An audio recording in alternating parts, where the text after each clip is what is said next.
আসসালামু আলাইকুম ভিউয়ার্স, আপনারা যারা দেশ এবং দেশের বাইরে থেকে দেখতেছেন আপনাদেরকে জানাই অসংখ্য ধন্যবাদ।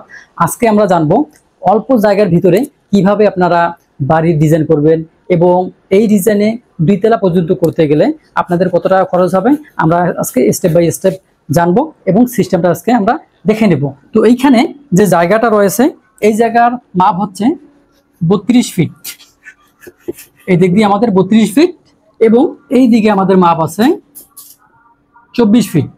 তাহলে আমরা এই 32 গুণন 24 আমরা যদি এরিয়াটা দেখি তাহলে আমাদের এরিয়া দাঁড়াবে 777 স্কোয়ার ফিট। এই সামনের দিকে একটা পোস্ট আছে, এইটা সহকারে 777 স্কোয়ার ফিট জায়গার ভিতরে আমরা আজকে 3 রুমের সুন্দর একটি বাড়ি নির্মাণ করব এবং এই সিস্টেমগুলো আজকে দেখাবো এবং জানবো আমরা। তো আমরা রুম কয়টা দিতে পারি? আমাদের এই সামান্য 700